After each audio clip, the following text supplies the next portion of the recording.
Hello, everyone, and welcome back to another episode of Indexer Office Hours.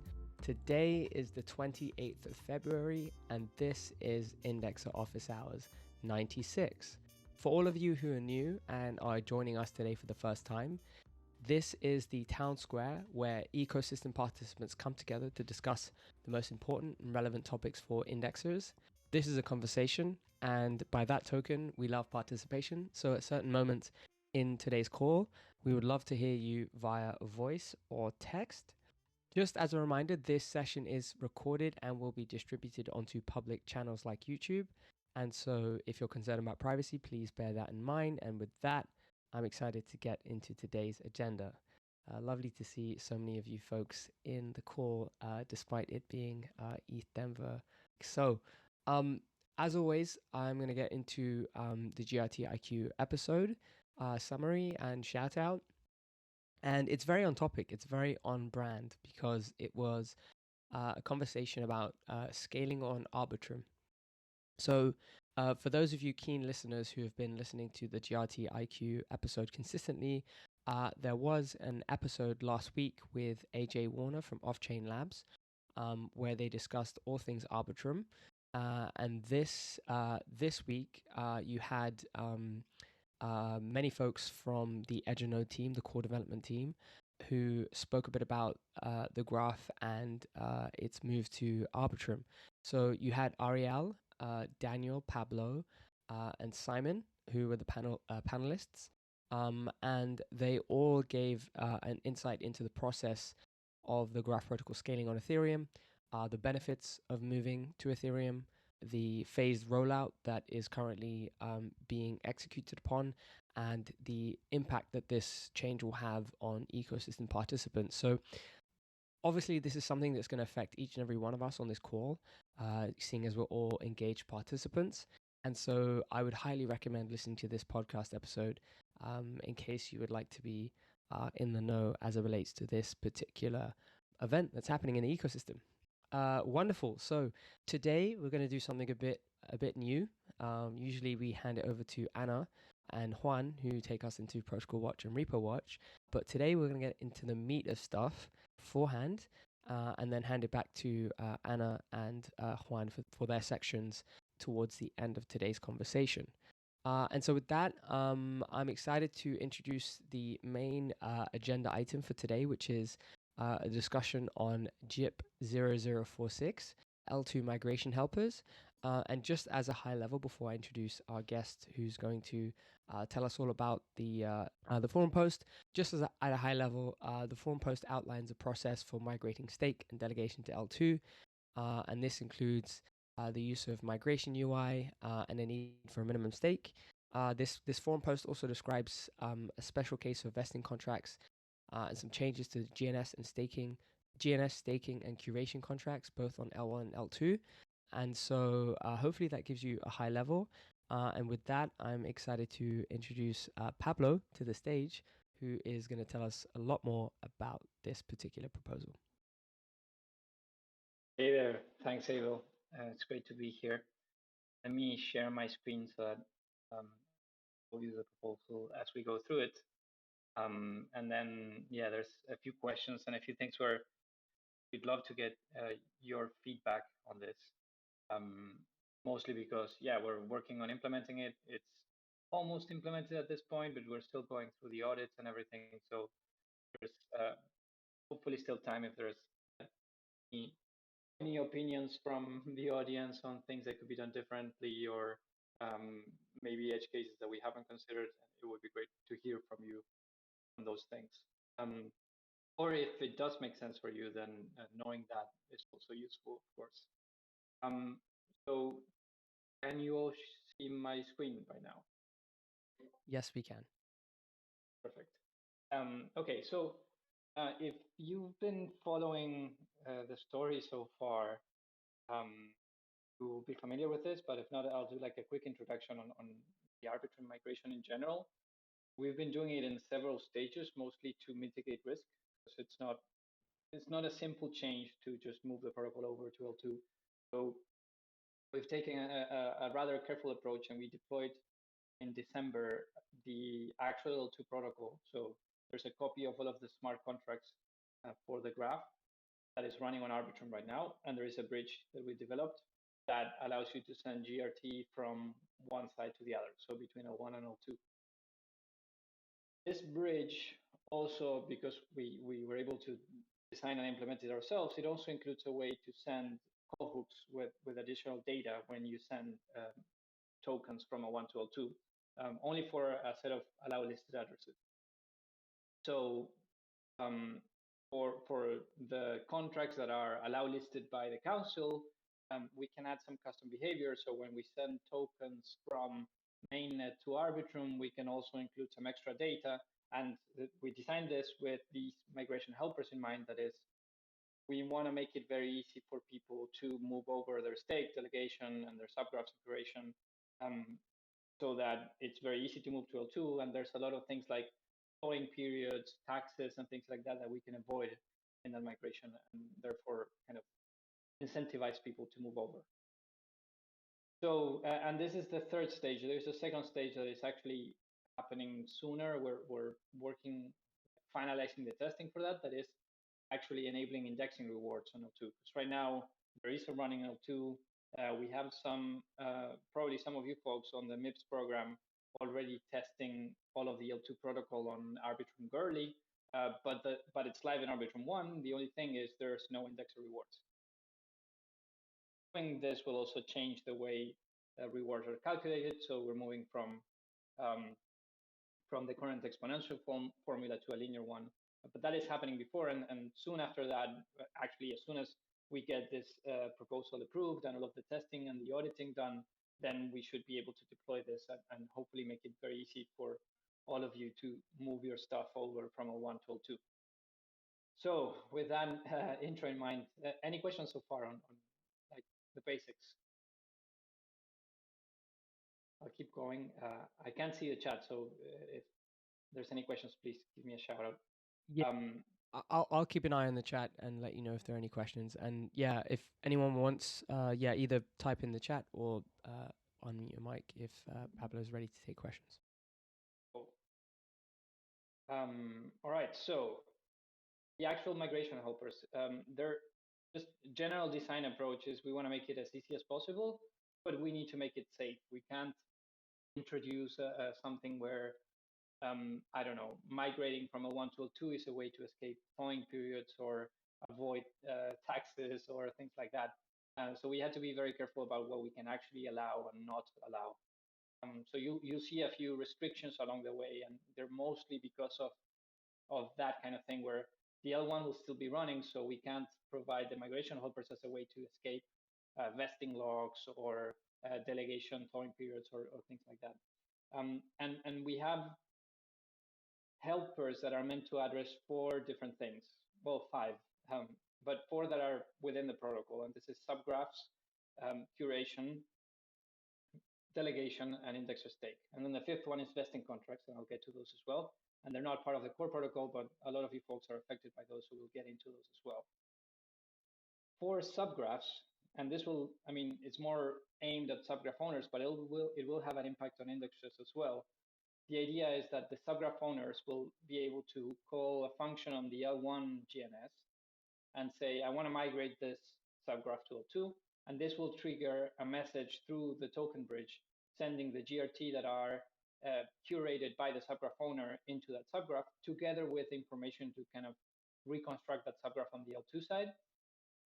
And then that will make it through the bridge to the L2 side, and then the L2 GNS will create that subgraph in L2. And then the subgraph owner needs to finalize that migration with a second transaction. And this is because we wanted to simplify that call hook. If it fails, very bad things happen. So there are these 2 steps. Between these two steps, there's going to be about 20 minutes. Every message we send through the bridge takes about 20 minutes because the Arbitrum bridge itself takes a while to pick up transactions that come from L1. So there's these 20 minutes that happen between the subgraph being sent from L1 to when it's received in L2. And during that time, the L1 subgraph will be deprecated, but the L2 subgraph won't exist yet. So this, obviously, for subgraphs owners is kind of a problem, and it exists already in L1, where you publish a new version for a subgraph, and then the signal on the old version is removed, and then the new one takes a while to index, so you have that downtime. And for you folks as indexers, you have to change your allocation into the new version. So there's this kind of gap in the middle. So what we're thinking is to kind of make this easier for subgraph owners, but also hopefully to make it more straightforward for you folks, is there's some people in our team working on a version of the indexer agent that will support running both the L1 and the L2 networks. So right now, if you want to set up your allocations on L1 and L2, you have to have separate instances of the indexer agent, and each of the agents is going to look at the network and the contracts on each side, and based on that, decide what to allocate to, and so on. And then you also need to have a separate stack, a separate node and a separate indexer service, probably. What we want to achieve with this is you have a single indexer agent for both networks, and then maybe you need to have two indexer services, but you have a single graph node.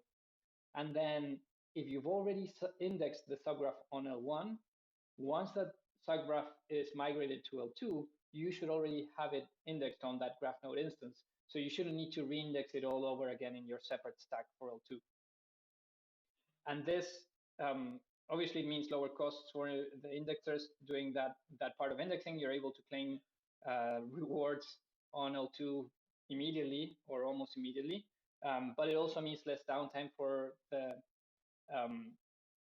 subgraph owners, because part of what we want to do is we want to allow the gateway to keep serving queries from L1 for a while. So I mean, if you folks are happy with keeping serving that for maybe a few minutes, then that can provide a zero downtime experience for the subgraph owners and for the consumers.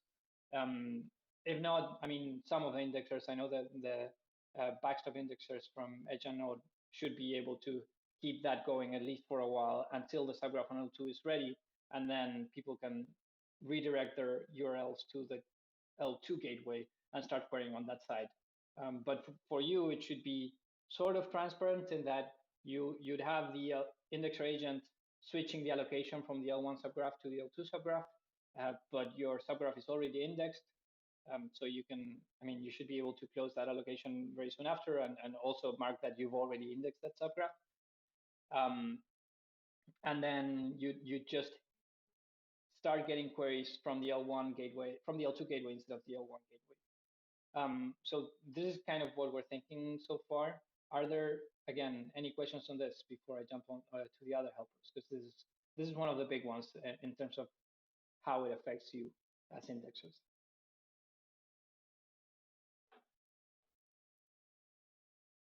I'll give you a minute and move on to the next one. Yeah, there's some action in the chat. I think you've already responded to this question, if I'm not mistaken. But if you haven't, I'll just say it anyways. How will service continuity work for subgraphs that are migrating to L2? I think you've already answered that, right? If I'm not mistaken.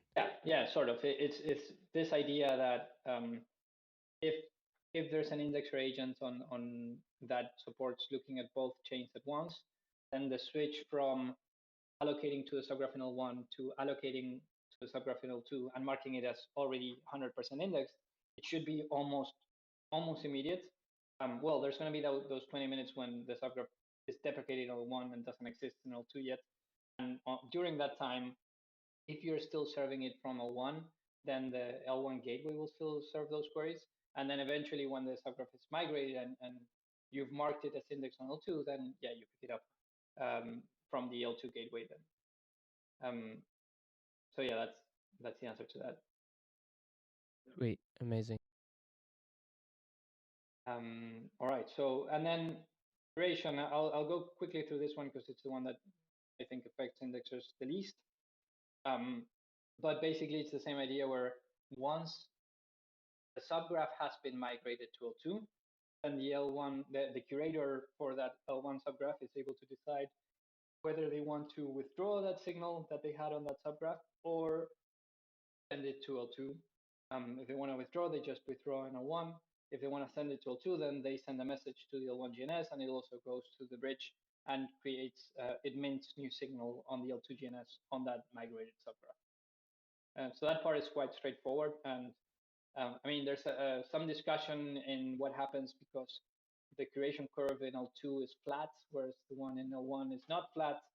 And therefore, what we do is, because the subgraph is deprecating L1, we just give signal proportional to the name, the DNS, the GNS level signal that you had in L1, and that means new signal in L2.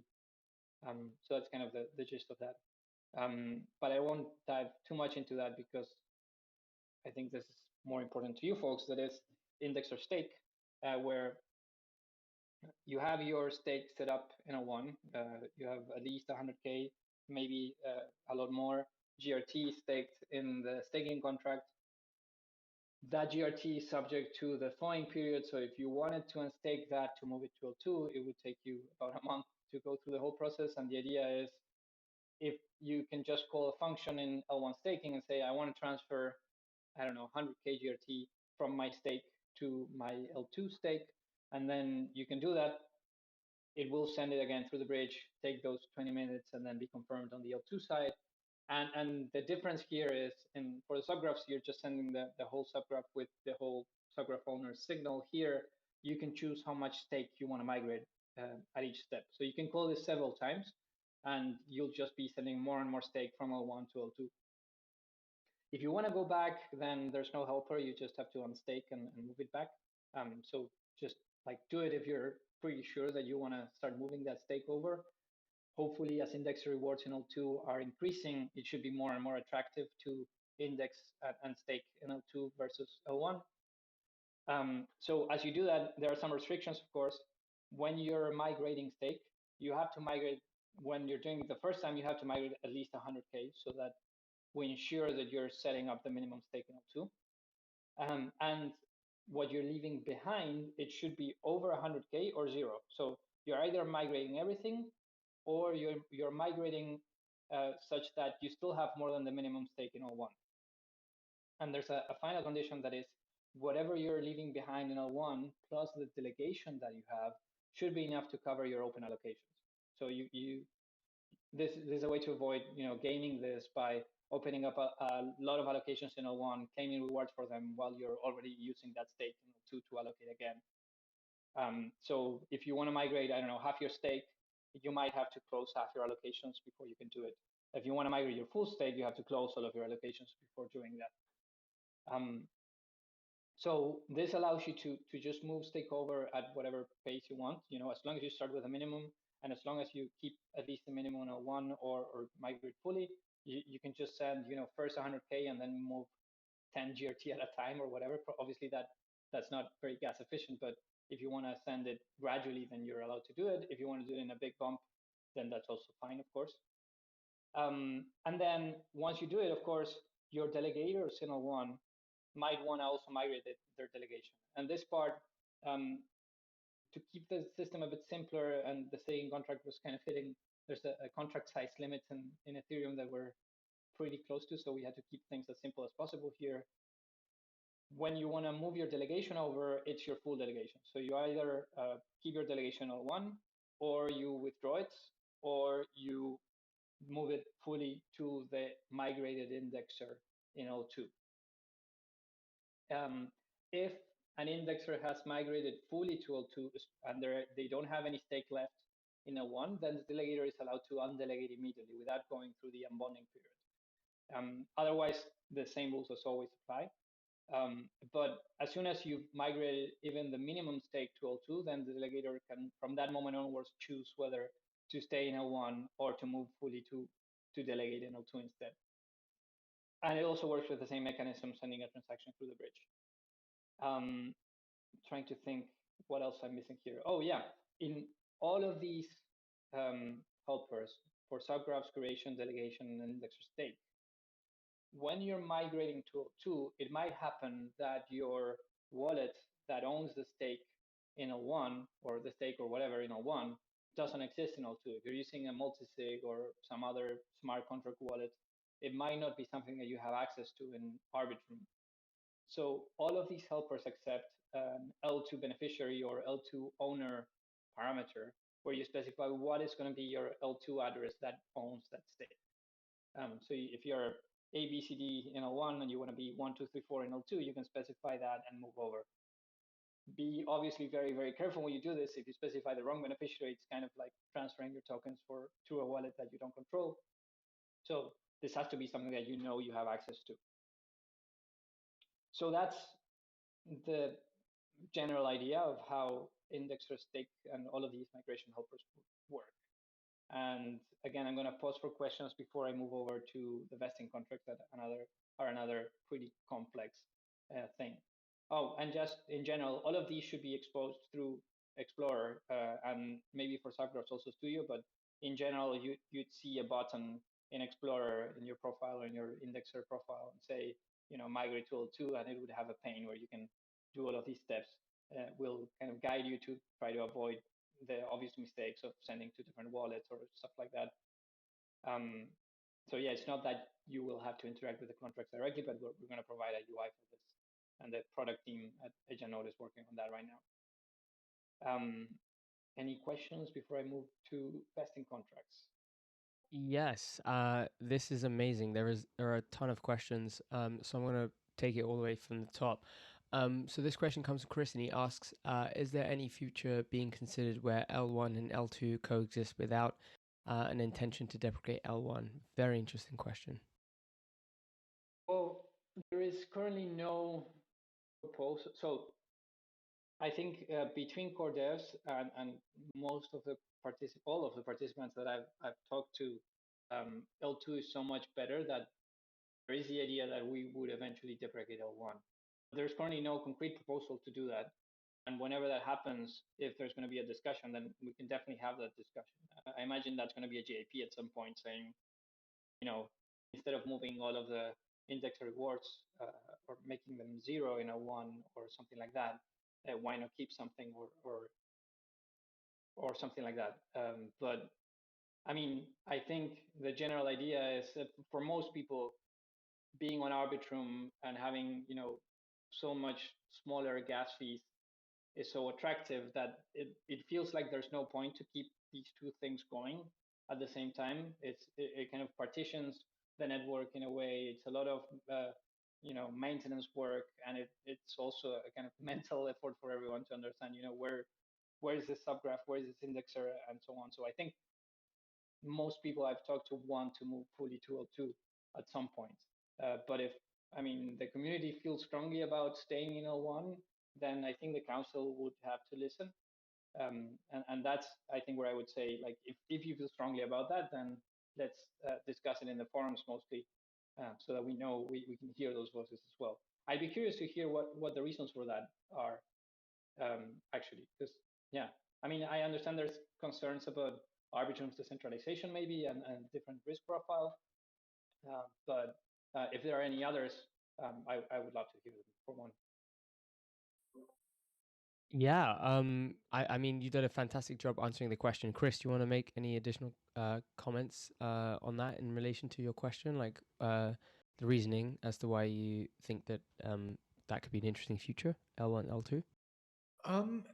No, I guess not much to add. And there are many other kind of more directly relevant questions to get to, but I guess my just general thought was this idea of multiple protocol deployments is just an interesting one, across L1, L2, but you could imagine more protocol deployments. And yeah, I guess I've just wondered whether a future where multiple deployments coexisting had really been considered, or whether we expect there to be a single canonical deployment, which frankly is probably what makes sense on the surface. I guess I'm just curious. Oh yeah, we haven't thought about it explicitly, like this is what we're aiming for, everyone being in L2, but the way we've designed things kind of considers that possibility, that there's nothing that makes L2 kind of different from L1 in general. So I guess updates like flat curation and things like that, they're only happening in L2 because it's easier. We don't have the legacy to take care of. But I mean, there's nothing stopping us from eventually bringing any L2 specific updates back to L1 if that were the desire of the community. Yeah, and the helpers kind of favor going to L2, but that's about it. I mean, you can still like stay in L1. There's nothing breaking L1 so far in our design. So we are considering that at least as a possibility that, if it happens, then yeah, okay, that's fine too. Awesome. Can I add a little bit to the topic of full migration to L2 and like a simultaneous L1, L2 experience from the perspective of indexer? So, um, as I've mentioned a little bit later in the discussion in the chat, and also I've mentioned in forums in 𝗨𝗂𝗶𝗸𝗀 45, the main concern for us is, let's call them sleepy delegators that delegated for longer term, like they are delegating with us since the very beginning, and kind of forgot about the delegation itself. They do not check it very often. That's why they may be unaware of this migration. So how I see the process, gradually the rewards will decrease on L1 and switch to L2. So that's basically good, but we will require to maintain our indexer on L1 as long as those, let's call them sleepy delegators, remain there, even if the rewards would be like 5% in L1 and 95% in L2. We will still keep our indexer just just for these remaining delegators. And I want to clarify what's going to be the process of migrating those delegators that do not know about the migration itself. So may it be that at one point the whole graph protocol will lose like several million of delegators on L1 just because they haven't migrated, just because they were not aware, just because they forgot about it, or they will be force migrated, let's call it that way. So I think that's a very interesting question. I think so. Throughout the process of designing these helpers, we went through kind of a philosophical shift, and where at first we were thinking maybe if we give enough warning, then when the indexer migrates, all of the delegators go with them, or when the subgraph owner migrates, all of the curators go with them. But then we realized that it's kind of tricky, to force people to migrate over to L2. Some people might just not want that, and kind of doing it without consent felt wrong. So I think, at least for now, and I'm just speaking for myself, I do prefer the approach where everyone migrates at their own pace and only if they want to. And if they want to stay in L1, they can always stay in L1. I think if eventually the community decides that the L1 protocol doesn't do anything anymore, index rewards in L1 are 0, or maybe even it's kind of shut down by the council in some way, then there's going to be no choice. Either those delegators move or they get their tokens back or something like that. So I think, that's definitely a discussion to be having in the forums right now about what happens in the next stage. What happens when, L1, we want to phase it out or not? And it kind of relates to Chris' question before. What is the end game for this? So I don't have a clear answer to that. I do agree with our general approach that forced migration is a little bit too radical. I also agree with that. Basically, every delegator should decide for itself.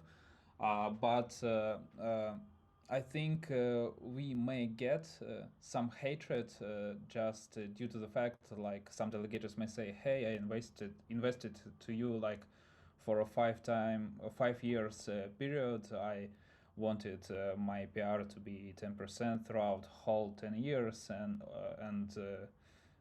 it suddenly became zero just because you've decided to migrate. Just do not want this kind of bad response from those communities. Uh, yeah, and I think just point to be considerate here. Yeah, I mean, I understand that. I would argue that that's a bit of an unfair request. Like, if you delegation is not meant to be like putting your money and forgetting about it. I mean, it is kind of like that, but there's a purpose in being a delegator, that is you are signaling, what indexer you choose, and that involves like it's the role that requires less uh, involvement in the protocol. But I would argue, like, if you haven't looked at any news from the graph for 5 years and you were expecting that to grow and you've never checked again, um, that like that's on you as a delegator as well.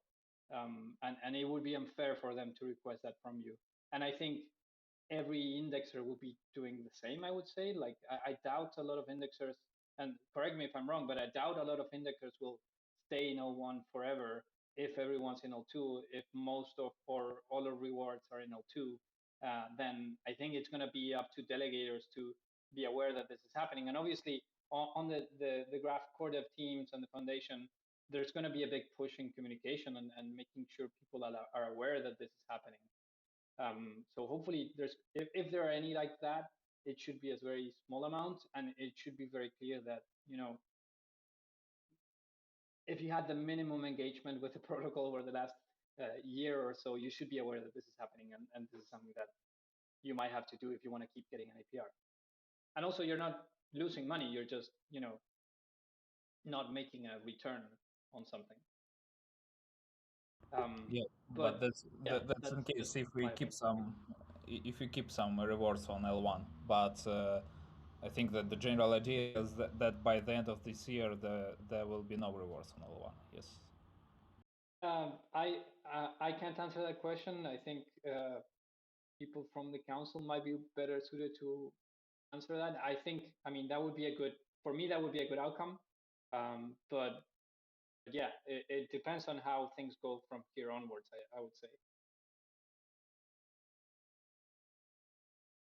Yeah, if there are no rewards in L1, then if you're a delegator in L2, in L1, sorry, whether your indexer migrates or not, you won't be making an APR anymore. So that's kind of going to remove the burden of decision from you, I guess. If it's kind of a no-brainer, just move to L2, and then the delegator would be making zero APR either way. Yeah. Thanks for the answers.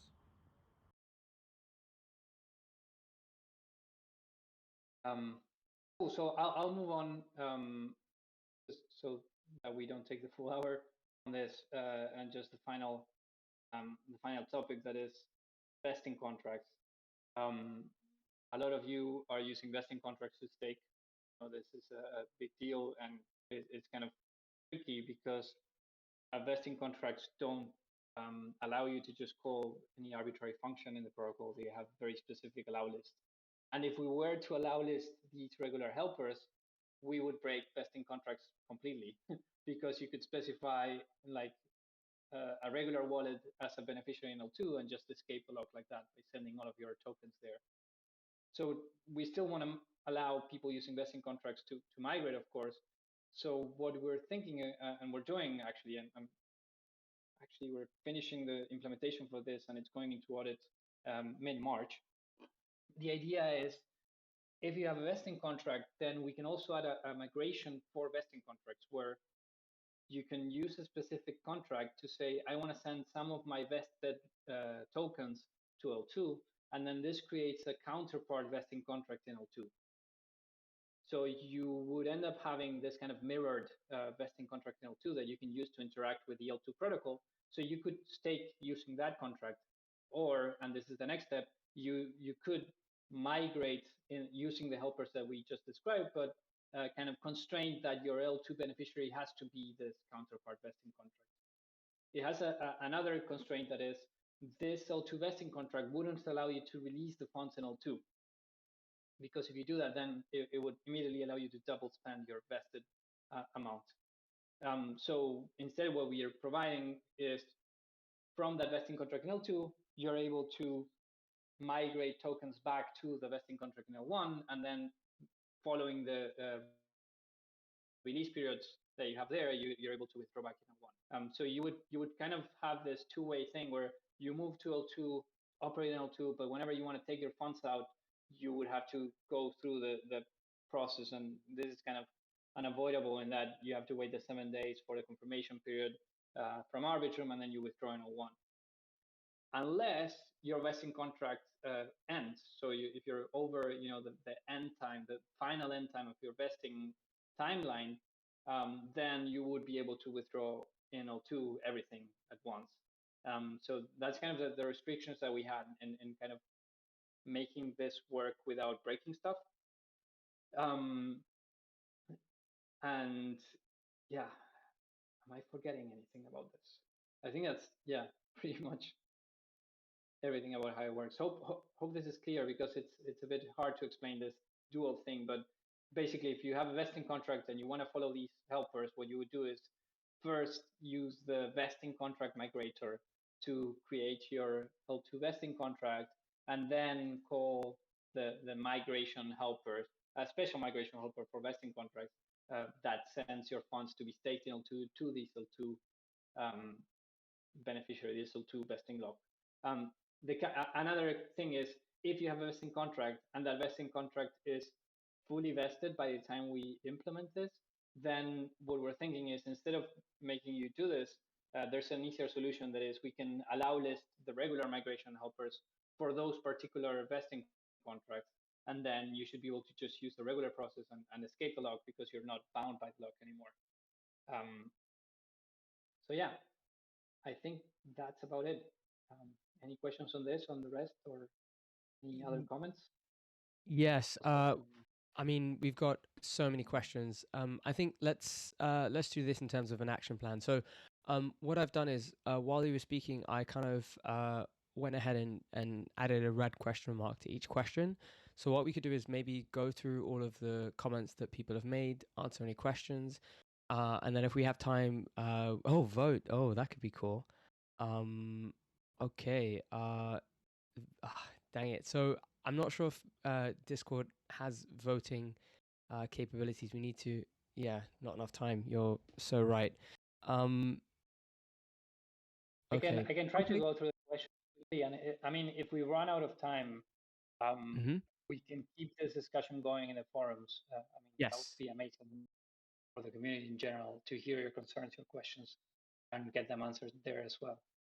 100%. Yeah, and I'll post a recording of this in the forum post so people can have the full context. But yeah, as Chris mentioned, I think it might be a good idea to just like go through all of the red question marks that I've put there, and vote on the ones that you think are the most interesting, and then maybe Pablo can go through and answer the one with the most votes.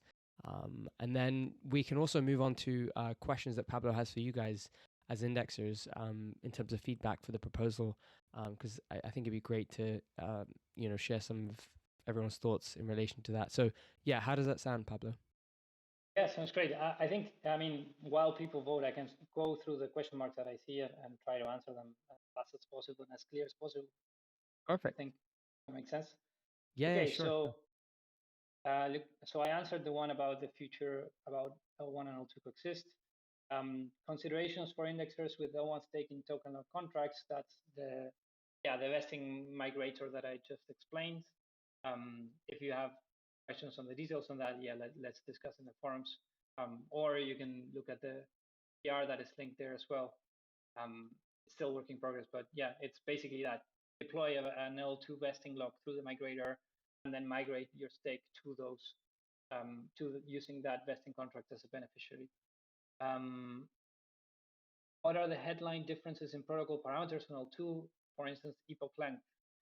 So there was a bit of a difference lately, because we updated the L1 side to match, times after the merge, and we hadn't done it in L2, but we've done that again now. So epoch length and everything like that should be the same in L2. The only difference is the curation bonding curve, which is flat in L2 and not flat in L1. But other than that, everything else should be the same. You can correct me if I'm missing any. think that's the case. Question from Jim. A new indexer might be better off starting their main operation straight on L2. I think that's a sensible approach. I mean, it depends. If you're, if you want to do it, you can. What I would say is there's the big caveat that you would be having less index rewards over there for a while, and at least proportionally to stake, because index rewards in L2 will be smaller for a while, and they will be growing over time. If you can live with that, then that might make things easier for you. If there are less indexers in L2, less rewards total might still go a longer way for you because you'd be getting a bigger chunk. But that's hard to predict in terms of like who would go there and how quickly. So yeah, it's a sensible approach, but you would have to kind of bite the bullet that indexing rewards would start growing over time. Follow-up question: when does the team expect it will be safe for indexers to migrate over? Right now there are already some indexers setting up operations there. It's still pretty fresh, but I think it's as safe as it will be. We're testing more and more. We don't have the helpers yet, so you'd have to stake manually. But in terms of safety, all of the auditing, all of the testing has already been done. So I think it's as safe as it will be. There are risks that we've identified, and each GIP has its risks that we try to mitigate as much as possible, but it's not, it's currently experimental, but I think maybe when we enable this indexing rewards in L2, even that initial 5%, that's already a signal that, there's been a decent amount of testing and care behind it to make it safe as reasonable. My delegators cannot move over till I have a presence on L2. They don't have an option to move the delegation to a different indexer. No, they can't do that because that would be an excellent way to escape the unbonding period. You just move to an L2 indexer that's different. So the way we've done it to kind of avoid gaming that way is you can only move to the L2 indexer after the L2 indexer has migrated. Otherwise, you can always undelegate and then manually bridge and delegate L2, but you have to go through the unbonding period and the delegation tax. Because, I don't know if I mentioned this, but all of the helpers that I mentioned, they don't do like curation tax or delegation tax. And that's kind of one of the big benefits. So if you want to move to a different indexer, you need to go through the unbonding period and the delegation tax. And okay. Honest question: what have we learned so far about protocol migrations, and what changes would you make to ease the hypothetical next one? We've learned that they're hard, that they take a lot of work. I think we've learned about how to build bridges, and we've hit a lot of philosophical questions like, do we force people? Do we not force people? And I think that would very much inform us. If we want, I don't know, say tomorrow we want to move to CK whatever, the next awesome CK rollup or whatever, then I think we would kind of replicate what we've done, but we do it a lot faster, hopefully, because we know how to do things now. The other thing that I would say the big thing we've learned is that inter-layer messages are complicated. So whatever we do, I would try to do it minimizing that. And I think that's what we ended up doing with the L2 rewards PR that we ended up implementing and putting forward. That is the linear rewards. That is, we want to avoid having the protocol actually depend on a message that goes between chains. So I think that's a main technical takeaway for me. And seems like the ultimate incentive for indexers to move is to move proportional to the amount of signal migrated to L2. Yes, but I would say it's proportional to the amount of signal and the amount of indexing rewards in L2. So actually, signal, even if there's one GRT signal in L2, you'd still be distributing 5% of the indexing rewards or 10% or whatever the council decides to redirect to L2. So I would say like signal is not as important as indexing rewards. Signal will tell you once you've moved which subgraphs you should index, but whether to move or not, we'll probably have to do more with indexing rewards. Now, that's actually a good point in that the more signal moves, the stronger the argument we have to ask the council to send more indexing rewards to L2. Actually, one of the first proposals we had before we learned how hard interchain messages were was to make rewards proportional to the signal on each side. So I think if a lot of signal migrates to L2, I would recommend to the council, let's redirect more of the indexing rewards because clearly there's more interest to index subgraphs in L2. So I think that actually brings up a very interesting philosophical point. And then, yeah. I see some conversation about, being a hostage to when delegators decide to move. I think you always have the agency to just move over and ask your delegators, if you want to index, if you want to delegate to me, then do it in L2. Obviously, some people might not think that's nice, but it is kind of a community-wide push that's going on to move to L2. So I think it's perfectly fair for indexers to move and expect the delegators to choose whether they want to keep having them in L2 or not. Obviously, that might affect your profitability. So yeah, I'm not gonna have a strong opinion on this. Just looking from the outside, how I would see it. And then, is there an expected large liquidity loss shift expected to an indexer's delegations if moving over completely over to L2? Can we do as indexers to lessen the impact to our delegators? I'm not sure what that means in terms of the large liquidity loss or shift.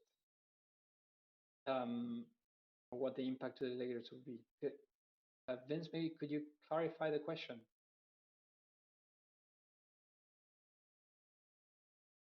Are we good on time, Abel, by the way? I've been kind of ranting along. No, you're doing a fantastic job. Yes, we're good on time. We do have a spillover into like we have a MIPS 30 minutes Q&A, so we can spill into that as well. So yeah, you're good on time. Okay, cool. I'll try to be quick. Maybe I'll come back to Vince's question afterwards if there's a clarification. Because it had a lot of votes actually. Yeah, Vince just said yes. By that I mean if we completely move to L2 as a response to your So if you completely move to L2, then delegators will get, like, they'll have to move to L2, and then in L2 they'll get whatever APR you have based on the indexing rewards that are there. I don't think there's anything that, like, I don't know how that impacts delegators. Like, if you're moving in a way that maximizes your profits, then you would also be doing that for delegators. So I think it's more a question of making sure we're communicating as much as possible so that most delegators are aware that they have to do this move, or that they might have to do this move if the indexers move. It's also, as indexers, if you have ways to reach out to your community, that's also important, I would say. And then yeah, I can't think of much more with regards to that. I don't know if that answers your question. Sorry.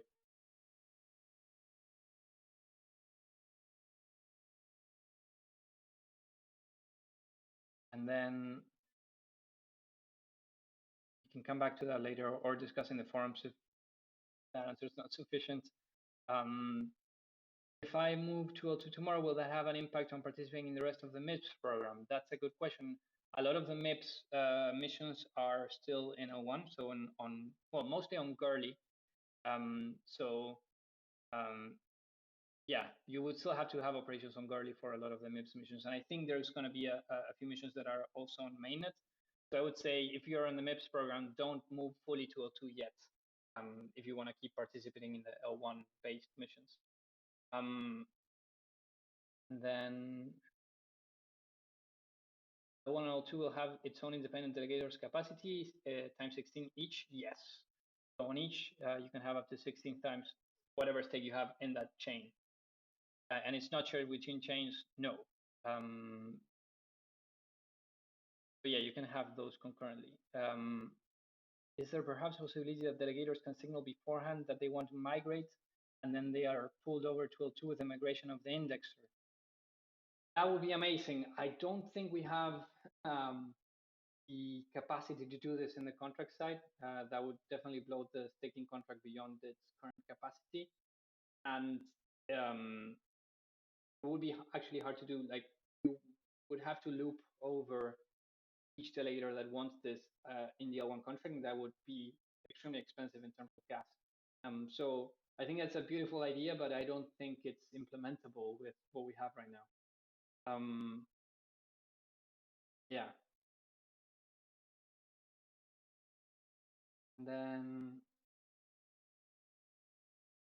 what if a delegator doesn't want to move from secure L1 to centralized L2? Then they can either withdraw and delegate. So if a delegator doesn't want to move, we're actually, and the indexer has migrated fully to L2, then we're actually allowing the delegator to undelegate without waiting the unbonding period. We're kind of giving that freebie in that, yeah, you don't want to move to centralized L2 and just take out your stake, take out your delegated stake. You can put it to another indexer or just keep it, or yeah, turn it into Dogecoin or whatever. But yeah, there is that option for sure.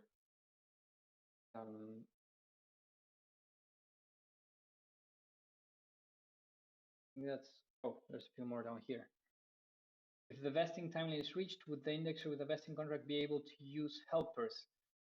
Yes, so it's a bit of a manual step because we need to allow list those functions, and this is done at the vesting lock manager level and not at the individual vesting lock. What we have to do is, for those that are fully vested, we need to move them to a new manager that has those functions allow listed. So we're obviously going to go through all of the vesting contracts that we can see and try to decide. But if that's the case, and if at the time that's not communicated to you or whatever, or if you think you're being left out, let us know. I think we should be able to cover everyone and make sure no one's left out from this move if you're fully vested. What would your recommendations for the initial rewards proportion parameter be? I mean, as in percentages in rewards in L1 and L2, Chris? Yes. Is that it? I think, I mean, we're going with 5 right now. I think 5, 10 makes sense now. I would probably be pushing for that second bump to be bigger, to move to a 50-50 or 40-60 or something like that pretty quickly. But I think it makes sense to start with 5 or 10, like a small amount. Yeah. Thank you. I think the current approach makes sense. I just think the second bump should come relatively quickly, and it should be a relatively big one, just to not stretch the process too much. Maybe I know we don't have a lot of time, but if I could sneak in a follow-up, what would you be looking to see? Like, what's your checklist that you would want to see before that second bump becomes viable? Honestly, I think most of it, we've been going through all of the checklists before this point. So by the time when we enable that first 5%, we've already have done a lot of very intense testing. We've done the MIPS program. We'll see there are some indexers in L2 already, and so on. So I think all of the technical risk mitigations, we've already been working through those.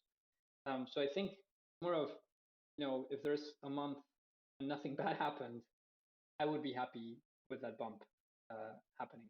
It's more like absence of problems rather than specific things happening. But then obviously I would understand if there's a need for, I don't know, knowing that there's a certain number of indexers or a certain number of subgraphs that have migrated as a way to kind of validate that further. I think that would also make sense. Maybe for the final push, waiting for more decentralization steps from Arbitrum before the 100%, that could make sense as well. So I think there are other parameters, but in terms of validating that the contracts work and everything, I think is, if time passes and nothing breaks, I'm happy. Awesome, thanks.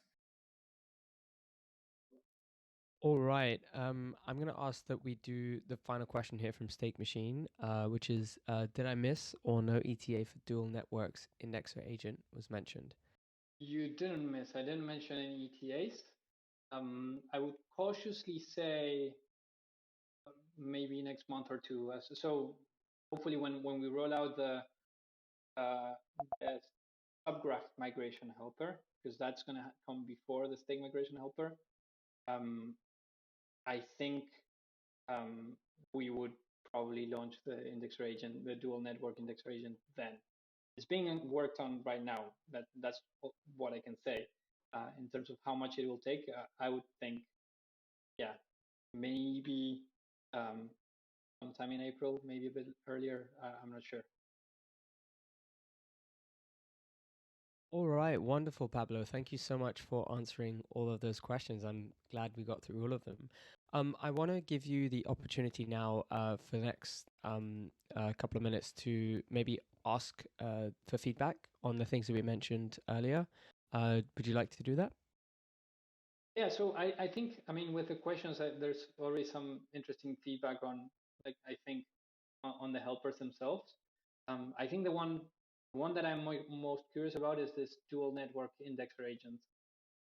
And if most folks would be willing or like happy with running that, and if you would be willing to support, the keeping the L1 subgraph for a bit until the L2 subgraph is ready or things like that. I think that would give a much understanding that would give us a much better feeling of if the approach makes sense. The alternative, yes, it's running two instances of indexer agents, managing them separately, and kind of keeping both worlds, both stacks separate.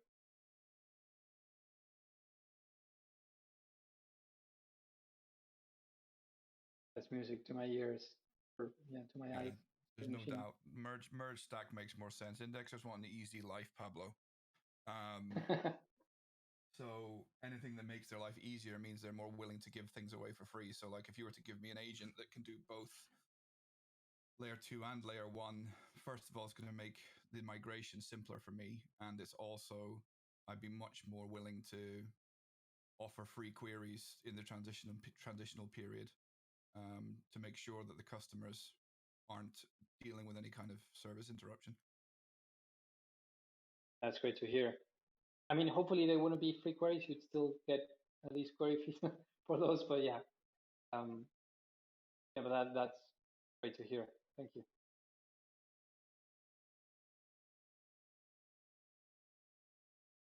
Core dev complexity. Yeah.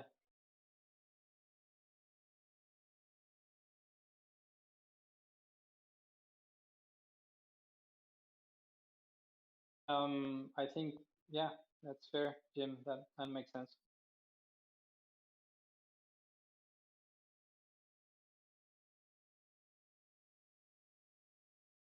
Cool. Any other questions that you want to ask the group here, Pablo?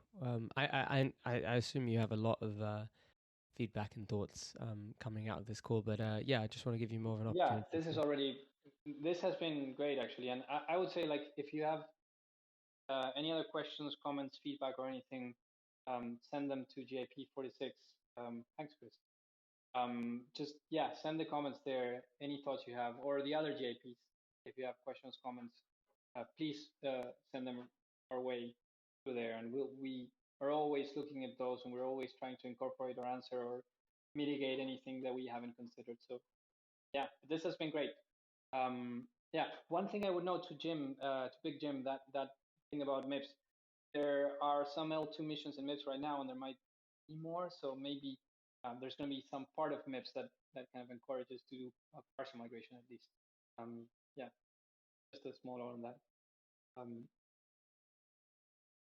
Okay, cool. Yeah, makes sense. All right. Yeah, thank you so much, everyone. It was great. Amazing. Thank you so much, Pablo, for all of that. That was incredibly enlightening, and I'm glad you got value out of it as well as giving us value there. Wonderful. Cool. Well, we are at the top of the hour, and I guess, as I mentioned at the top of the conversation, we are going to do our usual segments, Repo and Protocol Watch.